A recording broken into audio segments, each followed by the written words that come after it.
do emagrecerdevez.com, o podcast é mais informação atualizada para você sobre nutrição, emagrecimento, saúde, estilo de vida, enfim, tudo que pode ajudar você a viver seus dias melhores com o corpo que você quer. E com informações que sejam consistentes, sejam científicas, sejam provadas, e também tudo de forma informal, né? Todo mundo aqui sentado de boa na frente do computador, conversando com todo mundo. Então, é uma maneira bem legal de levar isso tudo.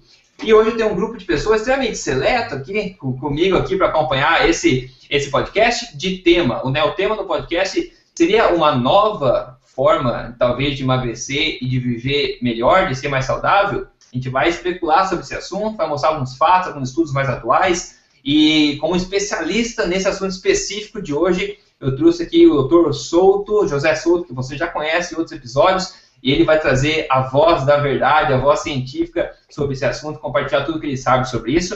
Ele vem postando uma série muito bacana desse tipo de conhecimento no blog dele, e realmente a gente precisa falar isso para a maior quantidade de pessoas possíveis. E como você pode ver, tem mais gente aqui acompanhando a gente, que tem o nosso amigo Josh, que você já conhece, Emagrecer de Vez. Fala, Josh, bom dia. Pessoal. Fala, Rodrigo. Boa tarde. Opa. Tudo bom, doutor?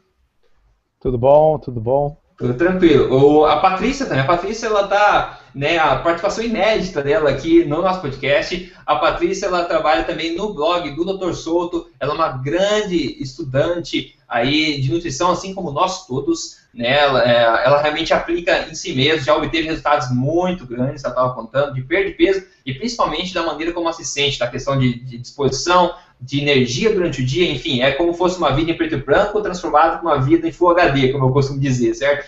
Então, a Patrícia também vai ter muita coisa para colaborar com a gente aqui. Então, eu estou muito feliz de ter esse grupo de pessoas reunidas e eu acho que a gente pode começar, né, o fio da meada, que o assunto de hoje é uma coisa que a gente está muito acostumado de ouvir falar, tanto na área de nutrição voltada ao emagrecimento, digamos, que é a questão, qual a influência do intestino, do que a gente come. O intestino é o nosso segundo cérebro, né? A ciência vem dizendo que o intestino é o nosso segundo cérebro, é muito mais do que a gente imagina que ele seja, ele é muito mais do que aquilo que é ensinado para a gente. E os impactos, a influência dele na nossa saúde vão muito além do que a gente pode imaginar. E você pode até se surpreender com alguma das coisas que a gente vai comentar aqui. Então, vou ter dicas práticas, vou ter um pouco de ciência também, para compartilhar sobre esse assunto, e eu espero que você tire benefício disso, que o propósito de tudo isso é que a gente realmente viva melhor com as informações atuais da ciência. Ok, agora vou jogar uma pergunta aqui no meio do grupo aqui, que é a questão do intestino, né? O que a ciência, Dr. Souto, você principalmente, o que a ciência moderna, né, tem mostrado sobre a relação entre a flora intestinal e também o ganho de peso? Esse é um assunto que está sendo muito falado no mundo, né, da nutrição moderna, e eu sei que você está muito ligado nisso, inclusive estudando e postando no seu blog também. Então, qual que é, assim, de uma forma, o pessoal meio que se situar, o que a ciência tem mostrado sobre essa relação, então, entre o intestino, a flora intestinal e o ganho de peso especificamente? Bom, primeiramente, um abraço para todos, obrigado pelo convite. Rodrigo, assim, tanto no seu livro do emagrecerdevez.com como no meu blog, nós, desde o início, demos uma ênfase grande no assunto hormonal, tá certo? De que os alimentos são mais do que simplesmente fontes de calorias, mas eles são também uma forma de manipular os nossos hormônios, tá certo? Então, quando nós consumimos um refrigerante cheio de açúcar, aquilo vai elevar o açúcar no sangue, vai elevar a insulina, e essa insulina vai comunicar ao nosso corpo que é momento de armazenar gordura. Tá? Se nós consumirmos 3 ovos cozidos, que têm o mesmo número de calorias do que um refrigerante, tá? Nós vamos estar comunicando para o nosso corpo uma coisa completamente diferente, que nós estamos oferecendo nutrição abundante, que o corpo pode usar essa nutrição como fonte de proteínas para construir músculo e como fonte de energia para a atividade. Bom, então, até aí, era o que nós vínhamos sempre pregando. O assunto da flora intestinal coloca uma segunda camada de complexidade sobre isso. Tá? As bactérias que estão dentro do nosso intestino, elas dependem de nós para comer, mas nós dependemos delas para comer também. Tá? Então, boa parte dos nutrientes que nós comemos são metabolizados dentro do intestino por essas bactérias, e as bactérias mandam sinais para o nosso corpo que também controlam o nosso metabolismo. E existem estudos incríveis em animais e em seres humanos, mostrando que se nós transplantarmos a flora intestinal de um animal obeso, de um animal magro para um animal obeso, esse animal obeso emagrece simplesmente pelo transplante de flora intestinal, sem que tenha mudado nada na dieta. Isso é um negócio incrível, realmente. É incrível, né? De fato. E a gente vê também que emagrece momentaneamente, mas não soluciona. E a gente vai falar mais sobre isso em seguida. Mas será que a solução, talvez, para muitos casos de obesidade esteja realmente na questão do intestino? Pode ser que sim, pode ser que não. Só que a gente consegue entender muita coisa que até agora a gente não tinha muita claridade, colocando uma luz em cima dessa questão da flora intestinal que o Dr. Souto falou. Então a gente é muito mais, eu acho que é uma ilusão, né, a gente achar que a gente é ser humano, né, Dr. Souto? Porque a maior parte das nossas células é de bactéria. Então a gente tem muito mais células de bactérias do que células humanas no nosso corpo. E a gente não fala muito nisso, a gente não fala muito no impacto que a nossa flora intestinal tem no nosso organismo. E aqui, claro, a gente está focando no emagrecimento, no ganho de peso, perda de peso, porque enfim, é o foco do nosso projeto, do nosso site. Então, Dr. Souto, o que assim, a descoberta assim, que mais te impactou, né, nesses novos estudos que estão sendo desenvolvidos na questão da flora intestinal relacionada com esse peso? Você mencionou aí que você transplanta, né, a flora intestinal de um animal magro para um animal gordo, e esse animal gordo ele começa a perder peso somente com essa transferência de flora intestinal, de bactérias, né? Só que essa perda de peso acontece momentaneamente, tal, mas ela não dura, não é uma solução de longo prazo. E agora você pode explicar um pouco por que essa solução não é de longo prazo. O que acontece no animal gordo que ele para de perder esse peso que começou a ser perdido por causa da transfusão de flora? Pois então, tem muito que não se sabe, tá certo? Mas assim, tá ficando claro que a composição da nossa flora intestinal depende fundamentalmente de duas coisas. Os germes que nós adquirimos quando nós nascemos e na nossa infância inicial, tá? Então, tem um autor que escreveu uma coisa que eu achei muito interessante, assim como alguns itens de mobília são de família, tá certo?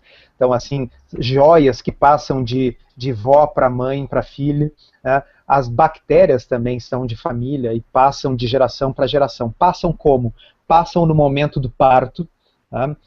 E passam pela amamentação, passam pelo contato inicialmente mãe e filho.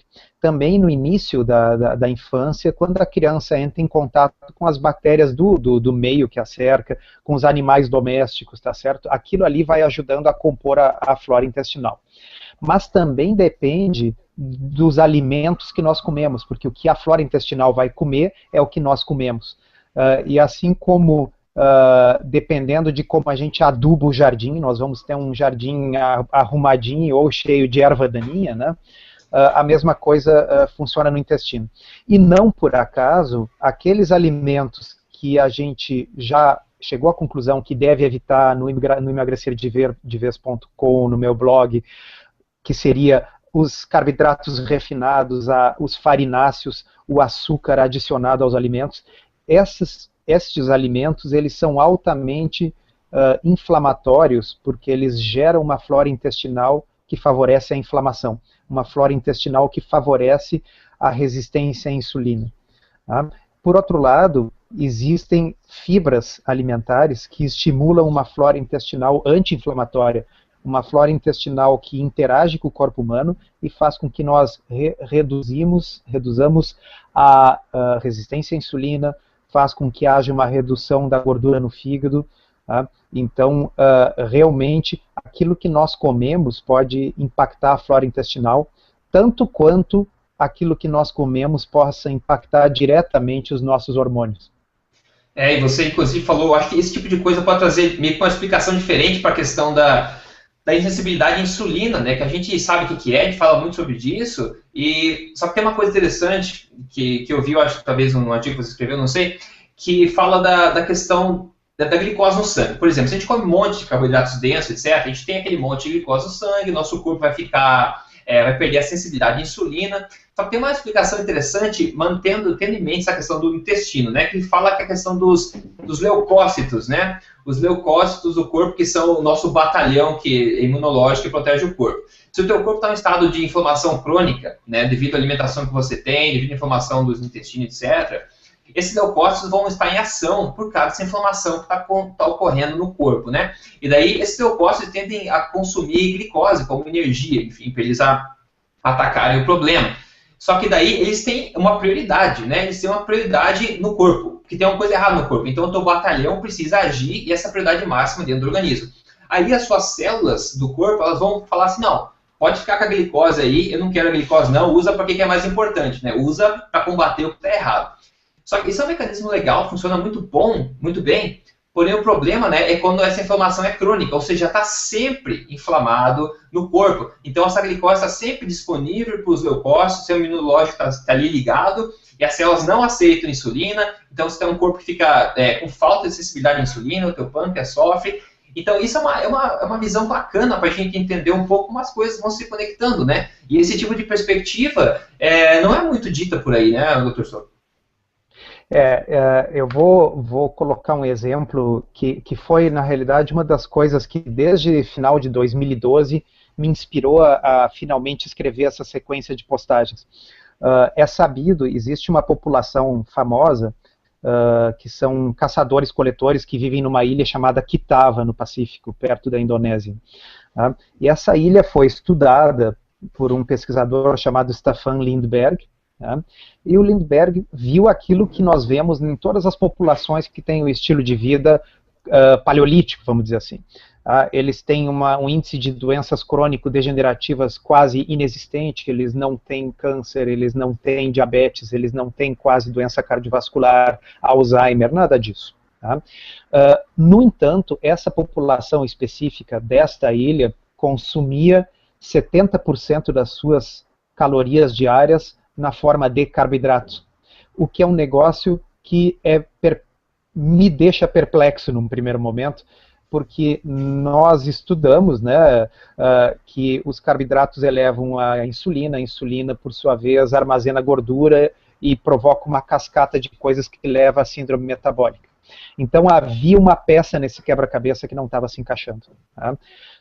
O que acontece é que os carboidratos que essa população come não são os carboidratos que nós, quando eu digo, a população em geral consome aqui no Brasil. Então, eles não comem farinha, eles não comem pão, eles não comem massa, não comem biscoito, bolacha recheada, açúcar, etc. O que eles comem de carboidratos são raízes coletadas, ok? Coisas como uma espécie de uma batata doce, do inhame, etc. Eles comem as frutas da estação, comem coco e comem peixe, essa basicamente é a dieta. Mas se nós fôssemos pensar dentro do conceito clássico assim, de uma dieta low carb, nós diríamos, bom, 100 gramas de glicose são 100 gramas de glicose, não importa se venha dessas coisas que eu falei que se come em Kitava ou não importa que venha de Coca-Cola. Bem, importa, e importa muito, porque o impacto na flora intestinal é completamente diferente. Então, existe um conceito que é carboidratos densos e acelulares. O que eu quero dizer? Se a gente pegar uma farinha de trigo, por exemplo, ela é um carboidrato denso, aquilo é desidratado, basicamente aquilo é amido puro, ok? Não tem água ali, não tem paredes celulares, aquilo foi moído de modo que ficou purificado o amido. A mesma coisa o açúcar, né? Ele é glicose mais frutose, refinado, sem mais nada. Aquilo estimula uma flora intestinal altamente inflamatória, e essa inflamação gera isso que o Rodrigo nos falou, uma inflamação crônica que vai produzir resistência à insulina, síndrome metabólica. Bom, aí com resistência à insulina, a insulina vai subir mesmo e produzir todos os problemas que a gente já conhece. Mas, e se eu dissesse para vocês que um carboidrato que é rico em um tipo de amido que nós não conseguimos digerir e só as bactérias conseguem digerir, bom, esse amido passa reto pelo nosso trato digestivo e vai alimentar as bactérias anti-inflamatórias.